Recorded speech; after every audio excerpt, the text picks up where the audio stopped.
میری والدہ داخل تھیں کئی سال پہلے ہسپتال میں، تو مجھے اس ہسپتال میں کچھ دن رہنا پڑا، ایک پرائیویٹ ہاسپٹل تھا، تو اس میں انہوں نے جگہ جگہ لکھ کے لگایا تھا ملازمین کو بخشیش نہ دیں، ہم ان کو بڑی اچھی معقول تنخواہ دیتے ہیں، سیلری بڑی عمدہ ہے، تو لوگ بخشیش نہ دیں۔ میں نے جو مینجمنٹ کے لوگ تھے ہاسپٹل کی، ان میں سے ایک سے میں نے کہا کہ اگر کوئی بندہ اپنی خوشی سے دینا چاہے تو آپ نے بڑا موٹا لکھ کے لگایا برائے مہربانی ان کو بخشیش نہ دیں۔ اس نے بڑی قیمت، سادہ آدمی تھا پر میری بڑی اس نے مجھے بات بتائی، مجھے نفع ہوا۔ کہنے لگے مولوی صاحب، جب کچھ امیر لوگ ہسپتال میں مریض لے کے آتے ہیں تو وہ صفائی والے کو پہلے ہی 500 روپیہ دکھا لیتے ہیں آتے ہی، پھر وہ جیسے آواز دیتے ہیں صفائی والے فٹافٹ اندر آتے ہیں، ان کا کمرہ صاف کرتے ہیں۔ تو سارے تو بیچارے اتنے مالدار نہیں ہوتے کہ آتے ہی پہلے کام والے کو 500 دیں۔ پھر نقصان کیا ہوتا ہے کہ یہ جن کی ذمہ داری ہے بہت ساری ڈیوٹیاں کرنے کی، یہ ڈیوٹی نہیں کرتے، یہ پلٹ کے ان کی طرف دیکھتے ہیں جن کے گھر سے سالن صحیح آتا ہے، ادھر ان کی توجہ زیادہ ہو جاتی ہے، جو نوٹ ان کو زیادہ دکھاتے ہیں، جو پھل لے کے آتے ہیں تو آدھا ان کو دیتے ہیں۔ تو ہم یہ کہتے ہیں یہ کام ہی نہ کرو، یہ اپنی تنخواہ پہ کام کریں تاکہ ہر آنے والے کا درد سمجھیں، ہر ایک کو یکساں یہ سروسز فراہم کریں۔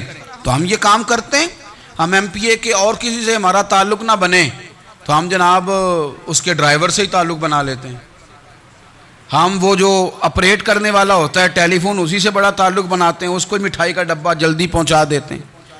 تو اسی طرح سے بڑے لوگوں کی اولادوں کو بگاڑا جاتا ہے۔ حضرت عاصم بن عمر رضی اللہ تعالیٰ عنہ، یہ سیدنا فاروق اعظم کے بیٹے تھے، مصر گئے تو لوگوں کو پتہ چلا حضرت عمر کے بیٹے آئے، لوگوں نے تحفے دیے، بڑی بڑی چیزیں آپ کو دی، حضرت عمر کا بیٹا آیا ہے، بڑے گفٹ دیے۔ تو صاحبزادے واپس آئے تو ان کے پاس بڑے تحائف تھے، سیدنا عمر فاروق رضی اللہ تعالیٰ عنہ نے دیکھا تو فرمایا ادھر لانا تحفے۔ کہا ابا جی لوگوں نے مجھے دیے ہیں۔ فرمایا تو نے کیوں بتایا تھا کہ میں امیر المومنین کا بیٹا ہوں؟ کہا حضور ان کو ویسے ہی پتہ چل گیا۔ فرمانے لگے پتر یہ تحفے تمہیں اس لیے ملے ہیں کہ تم امیر کے بیٹے ہو، یہ تحفے تمہارا حق نہیں، چونکہ تمہیں اس کرسی کی وجہ سے ملے ہیں اور یہ کرسی مسلمانوں کی ہے، لہذا یہ حق بھی مسلمانوں کا ہی ہے، یہ لا سارے مال غنیمت میں جمع کیے جائیں گے۔ آپ اپنے گھر سے جب احتساب شروع کرتے ہیں، اپنے گھر سے، اور یہ یاد رکھیں یہ جو لوگ آتے ہیں آپ کے بچوں کو نوازنے کے لیے، یہ انہیں خراب کرتے ہیں، بگاڑ پیدا کرتے ہیں، یہ عجیب و غریب سی چیزوں میں مبتلا کر دیتے ہیں، بچوں کا نقصان ہوتا ہے کل کلام۔ پھر جو شاپر اچھا لے کے آئے پیر صاحب کے بچے ذرا اس سے پیار سے ملتے ہیں، نقصان ہو جاتا ہے، یہ دستے نگر ہو جاتے ہیں، یہ لوگوں کی طرف جیتے ہیں، دوسروں پہ ڈیپینڈ کرنے لگتے ہیں۔ حضرت ابو موسیٰ اشعری رضی اللہ تعالیٰ عنہ نے پہلے تو ایک قلین بڑا سونا تھا، تو آپ نے حضرت عمر کے گھر بھیج دیا کہ چلو ان کے گھر میں ان کی اہلیہ بچھا لیں گی، کہیں سے تحفہ آیا۔ پھر وہ جس کمرے میں مال غنیمت اور خزانہ رکھا جاتا تھا اس کی صفائی کر رہے تھے تو ایک دینار مل گیا، تو وہ دینار بچے سارے جا رہے تھے، تو ان میں سے حضرت عمر کے ایک بیٹے کو چھوٹے کو بلایا اور بلا کے کہا پتر یہ دینار لے لو۔ حضرت عمر نے دیکھا کہ بیٹے کے ہاتھ میں دینار بھی ہے اور گھر میں قالین بھی ہے، ایک موقع پہ وہ قالین گیا، ایک موقع پر بچے کو ایک دینار دیا، تو حضرت عمر اپنی اہلیہ سے پوچھنے لگے یہ کہاں سے آیا قالین؟ کہا جناب ابو موسیٰ اشعری رضی اللہ تعالیٰ عنہ نے بھیجا ہے۔ بیٹے سے پوچھا دینار کہاں سے آیا؟ کہا مجھے انہوں نے ہی دیا ہے۔ آپ نے وہ دینار بھی لیا اور قالین بھی لیا اور اس کو لپیٹا، اور جناب ابو موسیٰ اشعری کو بلایا اور اتنے سخت ناراض تھے، فرمانے لگے ابو موسیٰ اشعری سے کہنا میرے پاس پیدل آئے، گھوڑے پہ نہ آئے۔ اور جب آئے حضرت ابو موسیٰ اشعری تو جناب عمر اتنے ناراض ہوئے کہ وہ قالین لپیٹ کے تو ان کے سر پہ مار دیا۔ فرمانے لگے پکڑو اپنا دینار، تمہیں پورے مدینے میں میرے بیٹے کے علاوہ کوئی اور نہیں ملے تھا جسے تم خراب کر سکو، میرا پتر ہی ملا تھا بگاڑنے کی، کس نے اجازت دی تم میرے بیٹے کو دینار دو؟ کیوں لائے تم میرے گھر میں قالین؟ حضرت عمر فاروق رضی اللہ تعالیٰ عنہ فرمانے لگے میں زمین پہ سونے کا عادی ہوں، زمین چٹیل بھی ہو تو رب کا بندہ بن کے سوتا ہوں تو اللہ مجھے آرام اور سکون کی نیند عطا فرما دیتا ہے، مجھے تمہارے مخملوں کی اور قالینوں کی ضرورت نہیں ہے۔ احتساب یہاں سے شروع ہوتا ہے بھائی، یہاں ہم نہ اپنے گھر میں بیٹھ کے مایوس باتیں کرتے ہیں، اور فلانے کے بچے کہاں پہنچ گئے، فلانے کے بعد بڑا پیسہ آ گیا، میں کچے مکان میں رہوں، میں یہ کروں، دیکھو مجھے نہیں سہولی۔ یہ تو آپ مایوسی والی باتیں کر رہے ہیں، یہ تو آپ کمزور باتیں کر رہے ہیں۔ یہ تو اس طرح کی باتیں تو ہارے ہوئے لوگ کرتے ہیں۔ اس طرح کا لب و لہجہ تو ان لوگوں کا ہوتا ہے جو احساس کمتری کا شکار ہوتے ہیں۔ یہ آپ نے کس طرح کا لب و لہجہ، اور اپنے بچوں کو آپ بھکاری بنا رہے ہیں تاکہ دوسروں کو دیکھیں تو مایوس ہو جائیں۔ اٹھ باندھ کمر کیوں ڈرتا ہے، پھر دیکھو خدا کیا کرتا ہے۔ آپ کا جو احساس ہے وہ اتنا خوبصورت ہو، آپ کے لہجے کے اندر اس قدر ٹھہراؤ ہو، آپ کو اطمینان آ چکا ہو، اور آپ کے بچے کبھی بھی کمپیریزن نہ کریں اپنا کسی کے ساتھ، کبھی بھی انہیں کرنے نہ دیں۔ آپ کبھی بھی وہ کبھی یہ بات نہ کریں کہ فلانے زیادہ اچھا کھاتے پیتے ہیں تو ہم کدھر ہیں، کرنے نہ دیں انہیں بتائیں کہ بیٹا اپنی مٹی پہ چلنے کا سلیقہ سیکھو، سنگ مرمر پہ چلو گے تو پھسل جاؤ گے۔ ان کو بتائیں کہ جو تمہارے پاس ہے یہ خدا کا عطیہ ہے، اسی پر تم نے قناعت کرنی کبھی بھی۔ حضرت زید بن حارثہ سے نبی پاک صلی اللہ علیہ وسلم کو بڑا پیار تھا، پھر ان کے بیٹے حضور کے غلام زادے حضرت اسامہ بن زید کے ساتھ بھی حضور بڑا پیار کرتے، لیکن یہ تو مسلمہ حقیقت ہے نا کہ عظمت اور شان تو سیدنا فاروق اعظم کی زیادہ ہے۔ امت کا اتفاق ہے کہ نبیوں کے بعد سب سے بڑا درجہ جناب صدیق اکبر کا، اور پھر اللہ نے مقام عطا کیا حضرت فاروق اعظم کو۔ یہ بڑے لوگ تھے۔ ایک دفعہ مال تقسیم ہو رہا تھا تو حضرت عمر رضی اللہ تعالیٰ عنہ نے حضرت اسامہ بن زید کو 4000 دینار دیے، اور اپنے بیٹے عبداللہ ابن عمر کو 3000 دینار دیے۔ تو حضرت عبداللہ ابن عمر گھر جا کے کہنے لگے، ابا جی اسامہ میں وہ کون سی خوبی ہے جو میرے اندر نہیں، اور اسامہ کے باپ میں وہ کون سی خوبی ہے جو آپ کے اندر نہیں۔ تو حضرت عمر کی عاجزی دیکھیے، حالانکہ بالاتفاق دنیا جانتی ہے کہ جناب عمر فاروق رضی اللہ تعالیٰ عنہ افضل ہیں، پھر بھی پتہ اپنے بیٹے سے کیا کہتے ہیں، فرماتے ہیں او سن یار، وہ خدمت گزار ہیں نبی پاک کے، وہ بھی حضور کے گھر میں ڈیوٹی کرتے، نوکری کرتے، اور ان کے بیٹے بھی حضور کی نوکری کرتے، یہ خدمت گزار ہیں۔ فرمانے لگے اگر تو نے پوچھ لیا تو سن، پھر میری تو رائے یہ ہے کہ تیرے سے زیادہ اسامہ بن زید حضور کی نظر میں پیارے ہیں، اور اسامہ کا باپ تیرے باپ سے زیادہ نبی پاک کا پیارا ہے۔ کوئی کمپیریزن کرنے نہیں دیا، بچوں کو کسی ایسی جگہ کھڑے ہونے نہیں دیا۔ فرمایا یہ وجہ ہے، یہ انداز ہے کہ تو زیادہ پیارا ہے۔ حضرت عمر فاروق رضی اللہ تعالیٰ عنہ پسند نہیں کرتے تھے، ذرا برابر بھی پسند نہیں کرتے تھے کہ کوئی شخص اور مال آتا تو اپنے رشتہ داروں کو نوازنے سے بچتے۔ مال غنیمت آتا ہے نا، ہمارے ہاں تو اللہ خیر کرے جب کوئی بندہ کونسلر بنتا ہے، چیئرمین بنتا ہے، تو ٹھیکہ کس کو دیتا ہے؟ کوئی چلو بھتیجا مل جائے، کوئی بھانجا مل جائے، کوئی چھوٹا بھائی، اسے بھی کام مل جاتا ہے ساتھ۔ نوازنے پہ لوگ آتے ہیں تو وہ تلاش کرتے ہیں کہ کہاں کہاں کو میرا ہے، وہ ٹینڈر ہی ان کے نام کے پاس ہوتے ہیں جن کی طرف ذرا نظر کرم زیادہ ہوتی۔ حضرت عمر فاروق مال تقسیم کر رہے تھے تو بیٹی آگے کہنے لگی، ابا جی رشتہ داروں کا بھی حق ہوتا ہے، آپ سب کو دیتے ہیں، آپ کے اپنے آپ کے قریب ہی نہیں آتے۔ تو حضرت عمر فاروق نے کیا لفظ کہے، کیا حقیقت ہے، کیا حسن ہے۔ فرمانے لگے پتر یہ مال تیرے باپ کا نہیں مسلمانوں کا ہے، جب تیرے باپ کا ذاتی مال ہوگا تو اپنے رشتہ داروں کو دے گا، یہ مسلمانوں کا مال ہے، یہ اسی حساب سے تقسیم ہوگا جو عدل کا حساب ہے، جو ترازو ٹھیک ہے۔ فرمایا تو مجھے یہ مشورہ نہ دے، یہ مسلمانوں کا مال۔ یہاں سے نظام احتساب شروع ہوتا ہے، یہاں سے انسان آگے بڑھتا ہے، اور پھر کوئی تکلف نہیں کسی پر حضرت عمر کا، کوئی چھوٹا ہے یا بڑا ہے۔ حضرت ابو سفیان رضی اللہ تعالیٰ عنہ سردار رہ چکے ہیں مکے کے، بڑے آدمی، لیکن نظام احتساب میں کوئی چھوٹا بڑا نہیں ہوتا۔ حضرت عمر فاروق مکہ مکرمہ گئے تو لوگوں نے کہا حضور جناب ابو سفیان نے نا گلی میں پتھر رکھے، اور بہت سارے لوگوں کو رستوں میں تکلیف ہو رہی ہے۔ تو حضرت ابو سفیان رضی اللہ تعالیٰ عنہ سے بھی لوگ کہہ دیتے تو وہ بھی اٹھا دیتے، لیکن لوگوں نے چونکہ وہ سردار تھے، بڑے تھے، تو لوگوں نے ان سے کہا نہیں۔ حضرت عمر جب آئے تو کہا تو جناب عمر نے پرواہ نہیں کی، خود آئے جناب ابو سفیان سے کہا یہ پتھر آپ نے رکھے؟ کہا حضور ہاں۔ فرمایا یہ بھی اٹھائیے، یہ بھی اٹھائیے، یہ بھی اٹھائیے۔ جب وہ اٹھا رہے تھے تو حضرت عمر کہہ رہے تھے شکر نہیں اللہ کا کہ عمر کہہ رہے ہیں اور ابو سفیان مانتے جا رہے ہیں. شکر نہیں. یہ نظام احتساب ہے کہ بڑا ہو یا چھوٹا ہو اس کو یہ حق حاصل نہیں ہے کہ مسلمانوں کو وہ کسی تکلیف میں کسی بھی صورت میں مبتلا کرے, کہیں بھی کسی جگہ بھی, اس کو یہ والی اجازت نہیں. حضرت سیدنا عمر فاروق رضی اللہ تعالی عنہ. پھر ایک اور بات تھی, میں کئی دفعہ یہ بات کہتا ہوں اور مجھے ذاتی طور پر اس کا بڑا تجربہ ہے. کچھ لوگ نا خوشامد پسند ہو جاتے ہیں, بڑی عمدہ تعریف کرتے ہیں, اوئے ہوئے ہو پول باندھتے ہیں پورے. آپ کے پاس آئیں گے تو کہیں گے جناب آپ سے زیادہ اچھا بندہ ہی کوئی نہیں. تو وہ نا آپ سے کام نکلواتے ہیں, پھر وہ کسی دوسرے کے پاس جاتے ہیں تو اسی طرح کا رویہ وہ دوسروں کے ساتھ کرتے ہیں. یہ عام لوگوں میں بھی مرض ہوتا ہے, عام لوگوں میں بھی. اور بادشاہ ہو بندہ اگر, پھر تو اس کا دل کرتا ہے میں اگر بادشاہ سلام ہوں تو دو چار بندے دیہڑی پہ رکھ لوں پر میری تعریف ضرور کریں. پابندی ہوتی ہے, لوگ یہ کام بڑے شوق سے کرتے ہیں.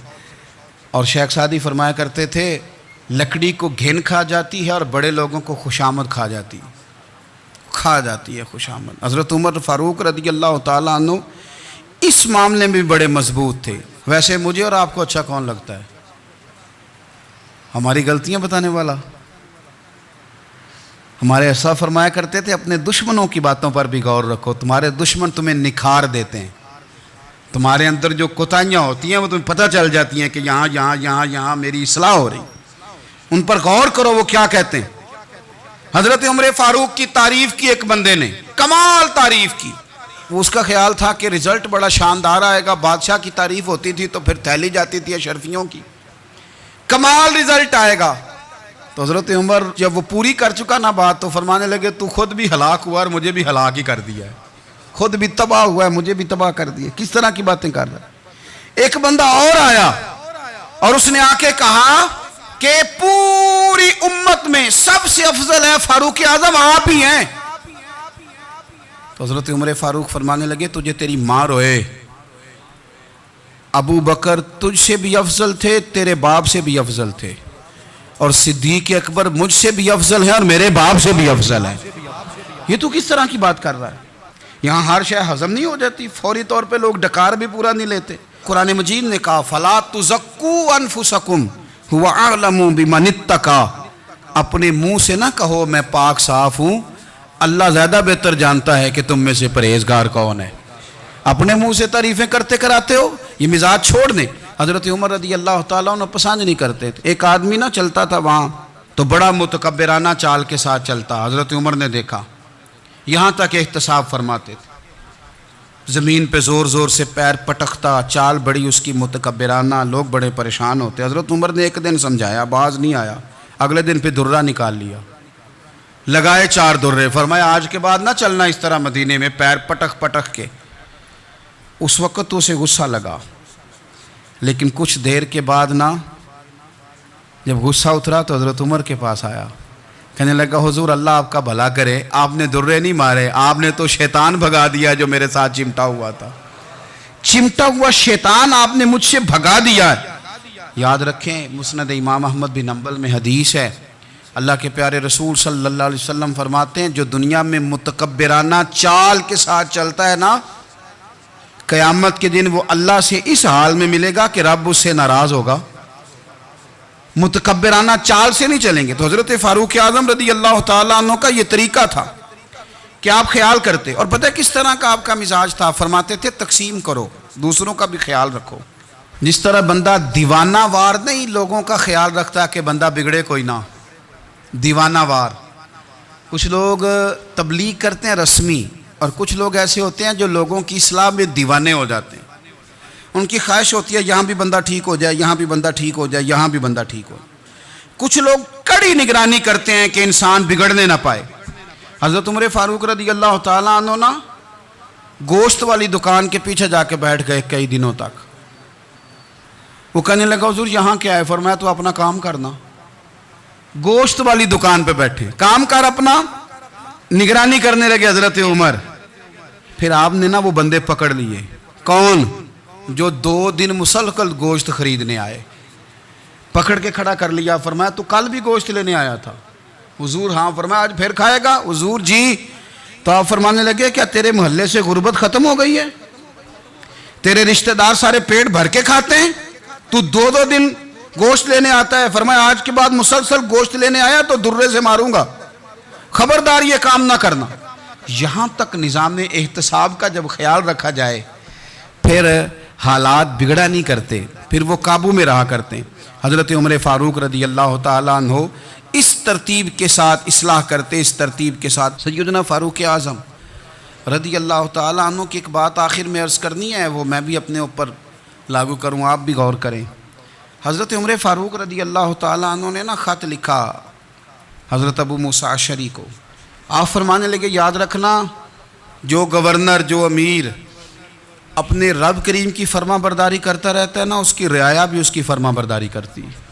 اور جو لوگ اپنے رب کریم کی فرما برداری چھوڑ دیتے ہیں، پھر جنہوں نے ان کی فرما برداری کرنی ہوتی ہے وہ ان کی فرما برداری چھوڑ دیتے ہیں۔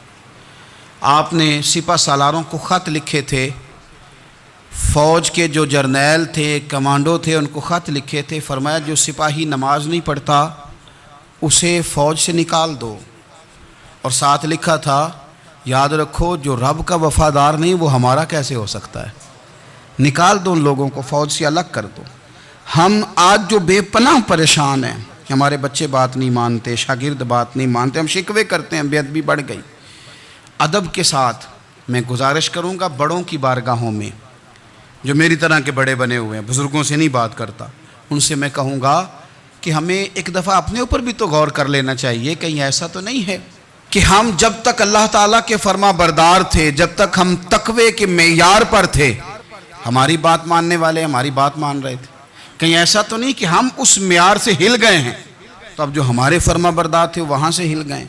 حضرت عمر رضی اللہ تعالیٰ عنہ فرمایا کرتے تھے کہ لوگوں کو عجب میں مبتلا نہیں ہونا چاہیے، خود پسندی کا جو ماحول ہوتا ہے اس سے لوگوں کو ہمیشہ نکلنا چاہیے۔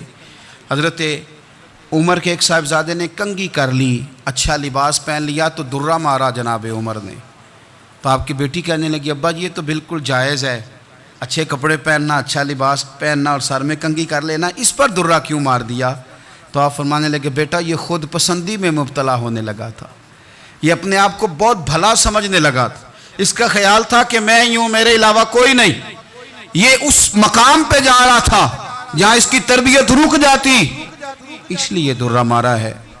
ایک دفعہ حکومتی معاملات کے اندر آپ کی اہلیہ نے مشورہ دینا چاہا، بڑے کام بیویاں نہیں کرتی، بڑے بڑے معاملات میں مداخلت نہیں کرتی۔ ہمارے بر صغیر میں وہ بادشاہ نہیں گزرا کہ جو فیصلہ کرتا تھا تو کرسی پہ بیٹھ جاتا تھا اور پردے کے پیچھے اس کی بیوی بیٹھ جاتی تھی، اور جب وہ فیصلہ سنانے لگتا تو یوں گردن پیچھے کرتا اور اہلیہ جو کہتی وہ فیصلہ سنا دیتا۔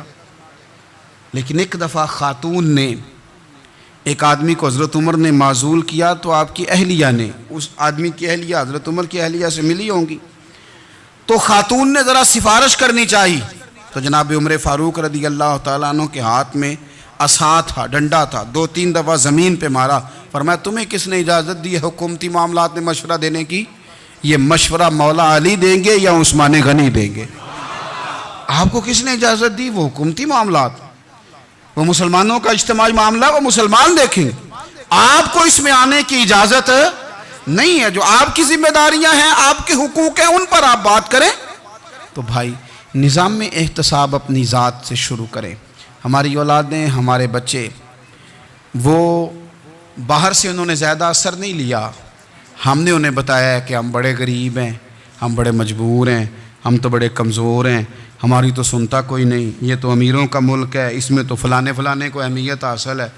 ان باتوں نے ہمارے بچوں کو کمزور کیا ہے، ان باتوں نے ہمارے بچوں کے دلوں میں احساس کمزوری پیدا کیا ہے۔ آپ ان کو جینا سکھائیں، آپ ان لوگوں کو بتلائیں کہ رب کریم نے جو تمہارے لیے بہتر سمجھا وہ تمہیں اپنے فضل سے بڑا عطا فرمایا ہے۔ آپ ان کو ان کے مقام پر رہ کر خوددار اور قناعت پسند ہونا سکھائیں، آپ یقین کریں گھر امن والا بن جائے گا۔ بچے اگر بھنا ہوا گوشت کھا رہے ہوں اور پھر بھی لاڑی رہے ہوں کہ مسالہ میری مرضی کا نہیں، سٹائل میری مرضی کا نہیں، ٹیسٹ میری مرضی کا نہیں، یہ والا گوشت میں نے نہیں کھانا، یہ اس طرح کر کے بنا ہوتا تو پھر میں نے کھانا تھا۔ وہ زیادہ خوفناک صورتحال ہو جاتی ہے۔ لیکن اگر ابا جی اماں جی گھر والے کھیتوں میں کام کر رہے ہوں اور بچے اچار کے ساتھ روٹی لے کے جائیں اور بننے پہ بیٹھ کے پھٹے پہ بیٹھ کے وہ پھر کھانا شروع کریں، اور جب وہ اچار آئے اور وہ ایک دوسرے کو کہیں کہ آج تو 2 کلے ہو گئے میرے کام کے، اس دفعہ تو دیکھنا ہماری فصل کتنی شاندار ہوگی، ایک دوسرے کو دیکھ دیکھ کے وہ ہنسیں اور مسکرائیں اور ان کی باتوں میں لذت ہو، اور پھر وہ کہیں کہ آم بڑے اچھے مل گئے تھے، دیکھو اچار کتنا سونا آ گیا ہے، دیکھو یہ کس قدر زیادہ اچھا ٹیسٹ ہے، تیل بھی بڑا اچھا ہے، گل بھی بڑے وقت پہ گیا ہے۔ آپ یقین کریں یوں لگتا ہے کہ کائنات کی سب سے بہترین روٹی یہ لوگ کھا رہے ہیں۔ یہ سوچ حضرت عمر نے ہمیں دی ہے، یہ فکر جناب عمر نے ہم تک پہنچائی ہے۔ اللہ ہمیں سمجھنے کی توفیق عطا فرمائے۔ آخر دعوایا ان الحمدللہ رب العالمین۔